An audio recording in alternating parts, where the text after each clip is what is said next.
We're doing some work for free. What a wally. That's why you test the main switch. Down, down. A long, long time before I was even a thought in my mother's womb.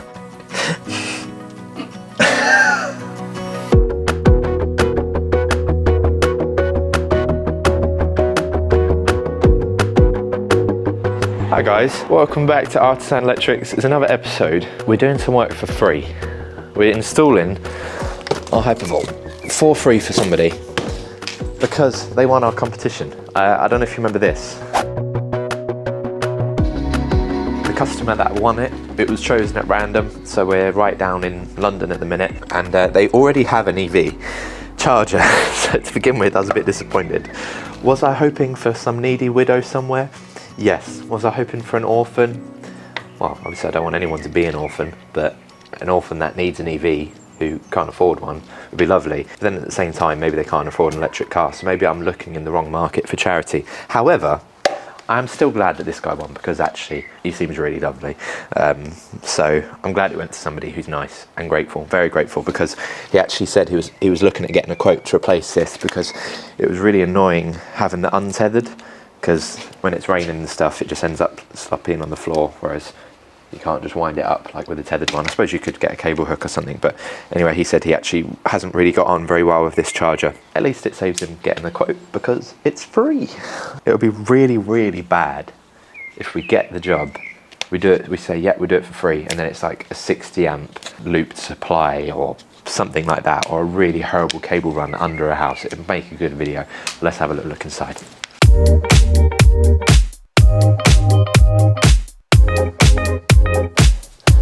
So at the minute we've got pretty jammy really, because you've got this gyro unit here, shine a torch in there. I've got so many torches, and yeah, I always end up using my phone. No word of advice, check out that guy, Icelandic singer, amazing album, Floating Harmonies, check him out. But yeah, they've got this little gyro unit thing which is coming off in 16mm tails. Actually, there might even be 10mm tails. No, 16mm tails.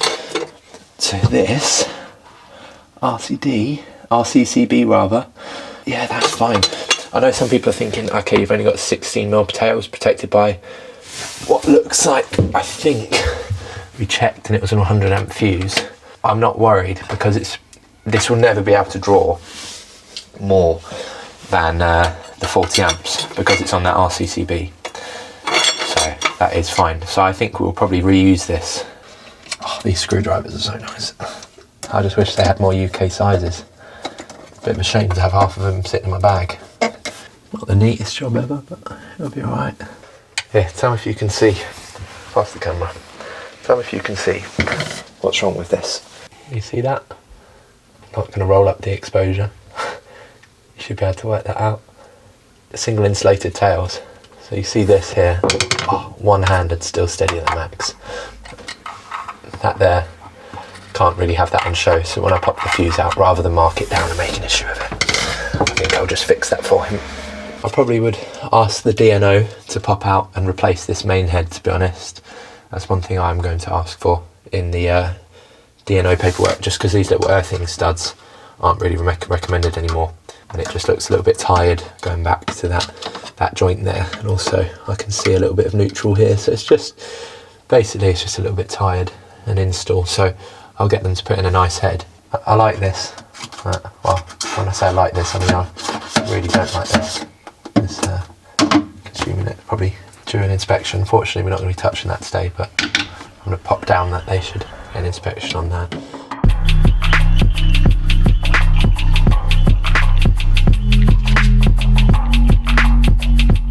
So this is the cable going to the old EV charger. Leave the gland here in case they ever need it again. It's a 20 SWA gland. It's in good condition, pretty modern, so might as well reuse it. For anyone worried about me cannibalising the gland with grips, I know that's a cardinal sin not to use spanners, but they're smooth jaw and they're great.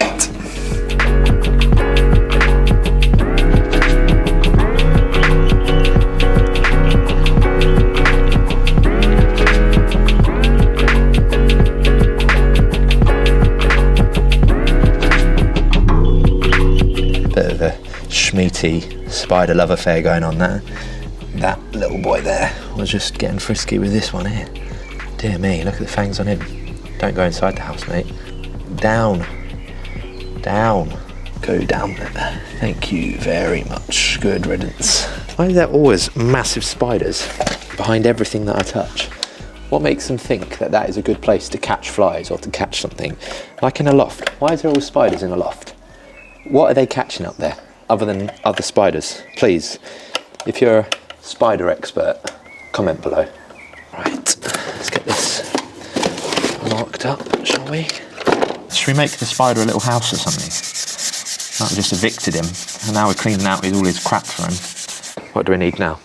We need, let's drill out first of all. Alright, so it needs to be approximately in line of the window there. So what we do, drill a small hole, see where that pops out, and then we'll drill back in. Usually when you're drilling outside, you always want to drill at that angle. The only trouble with the Hypervolt is at the minute there's no rear entry. So it means you have to come in the bottom of the charger. So you're not putting too much strain on the cable. You kind of do have to go in at that angle, which is a shame, I know. But what I do instead is I come in and I do a drip loop and I seal it super thorough, just in case you're wondering why I'm drilling at this angle. Turn it off of hammer mode so I don't blow the brick out. Takes a bit longer, but if it means you don't have to fix a brick, it's worth.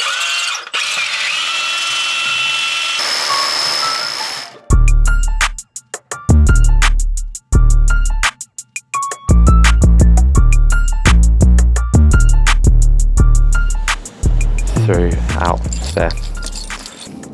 Oh, that is so nice. Thank you, Mr. Mike from Loadout, for these bad boys.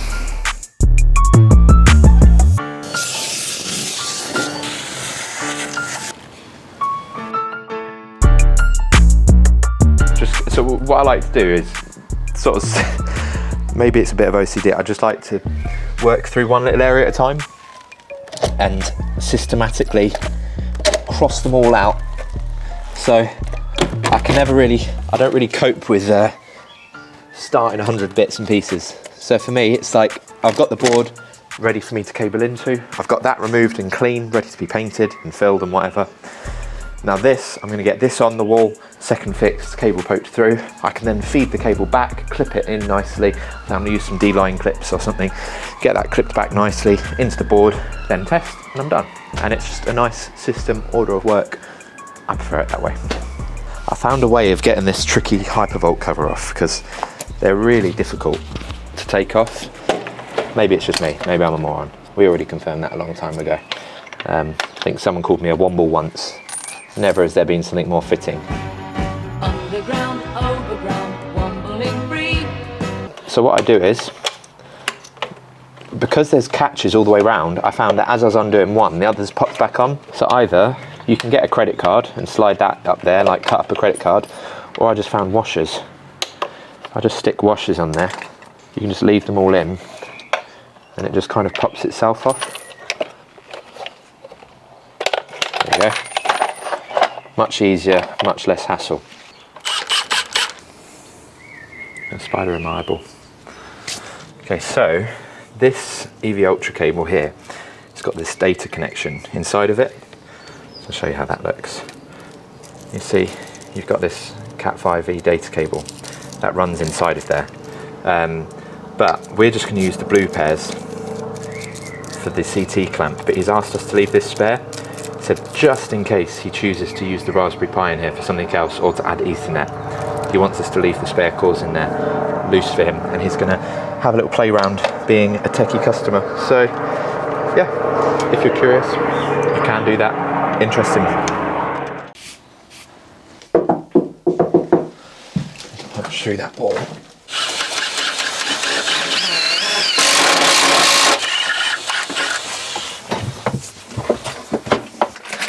So if you saw my last, get stuff in it. If you saw my last video where I was working in the garage with the sick Heelys, I did some bits with D-line, and I actually genuinely liked it. I was just giving them some praise. So they appreciated that, as I'm sure every company would appreciate a little shout out. And they've sent me some more stuff, which I thought I'd try, because one thing I want to make clear, personally, if I'm doing something on the channel and it's a product or whatever, I don't want to rip anybody else. What I do think is cool as a YouTube channel is I'm put in a position where I get sent a lot of cool stuff. I get sent a lot of products that aren't out yet and things like that, and sometimes we can film them, talk about them, sometimes we can't, we can give our opinion, and that's how the industry moves forward. Is someone pioneers, tries something new, tries a different thing, tries a technique, tries a product, and then that ends up out there. So don't you think I'm just being commercial, and I will be honest about it if I don't like it, I promise you. If I don't like this, I'll be honest. One thing I will say is this whole wrap and lock system, this is old as time, isn't it, really? When you think back to the old twin and earth clips, that's what they were using, and it worked well then. I'm ripping out wrap and lock twin and earth clips now that were probably installed a long time before I was even a thought in my mother's womb. So this kit, it's the EV kit, it comes with a 5mm drill bit, and these go 16 to 21mm, I presume, by what slot you use. And these screws, apparently they're tested to 1200 degrees, which is pretty hot, I say so. Let's mark them out and let's try them, and I'll give you my honest opinion, and you can tell me how they look from versus the usual clips that we use.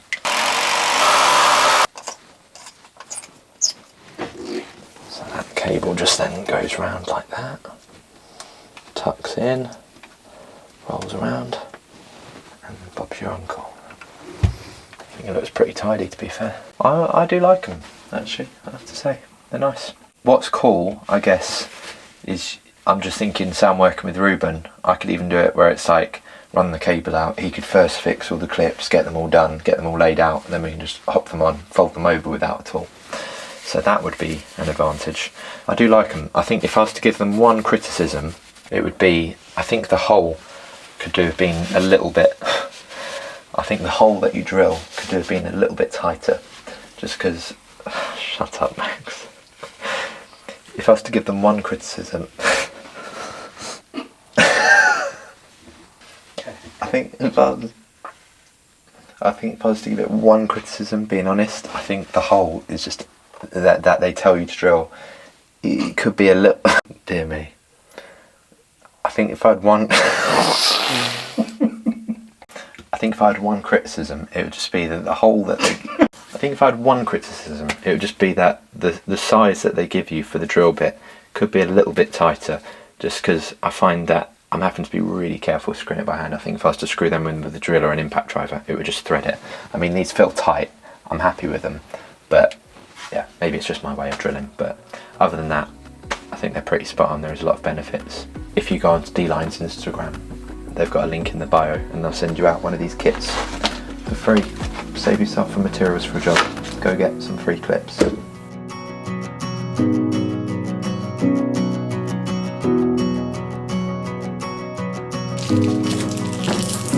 Ow. That's why you don't do that with a knife. Would have been good. That's why you test the main switch. It doesn't even work on this one. It doesn't go off. It doesn't stay off. That could just literally flick back up on its own. I think that's not what you want when you're working on a board. Oh well, I'm going to isolate it further upstream than that. I'm not even working in that board. I'm just removing the load before I remove this stuff over here.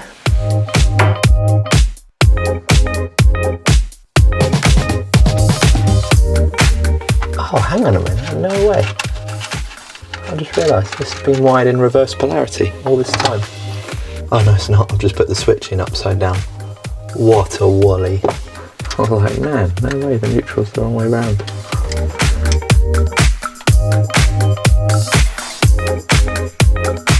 So all of that is installed now. I've just finished testing. I'm just going to quickly label up my CT connections box, and then I am going to go tie it all up outside.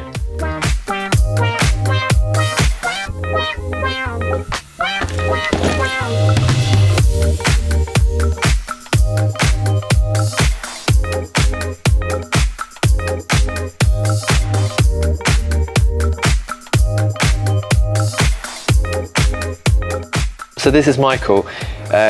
He won the competition at Fully Charged.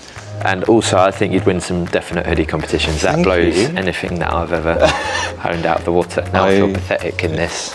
I'm just gonna, but yeah, I thought it'd be a good chance, seeing as one of the things at Fully Charged was to ask the customer what you do differently about having an EV installed next time. Yes, it was on the survey thing. And you said it earlier, and I thought actually it might be useful for everyone else to hear. What would you say you would have done differently, other than obviously hiring Artisan Electrics, to install your first EV charger? I would say, like I said in the little thing I filled out and said to you, to not underestimate the importance or like the benefit of having a tethered charger. Really? Yeah, just because I went with untethered thinking that it's the most versatile. I could use any cable length. Yeah. I could have the car super far and have like a 15-meter cable, and it was like really tidy and tiny. And like within days, realized that was a terrible idea, and having to constantly lug a cable back and forth to the car sucks. Yeah. And then, I don't know about other cars, but with the Zoe, you get a really chunky cable because it's capable of faster charging than that could do. So the cable's like as thick as like a thumb and a half. Right. So in that respect, yes, you could get like a thinner cable, but then at that point you're getting your untethered, a thinner cable, you're still lugging something in and out. So yeah. basically, next time, get tethered. Yeah. So although I'm guessing there's benefits to both, right? But benefits to both. especially for public charging. Yeah. But yeah, I definitely think consider that, because I didn't properly give enough thought into the actual real, like the realistic day-to-day of plugging it in and out constantly. Yeah. Oh, cool. And would you still go EV? Now you've gone there, would you stay EV? Oh, 100%, yeah. Yeah, I was okay. never a car person, and EVs kind of made me a car person in that they feel like something that I understand. I would never go back now. Brilliant. No. Cool. Well, there you have it. Thank you very much, Michael. Thank you. Thank you both. That's all right. You're welcome. Someone's just giving me a weird look. Probably never seen a left-handed electrician before. Yeah, so that's us done for the day. If you're interested in getting a free car charger, well then that sucks to be you. You should have come to Fully Charged and scanned a little thing and done it all. But yeah, if you want to see more of this kind of stuff, like, subscribe, and I'll see you on the next one.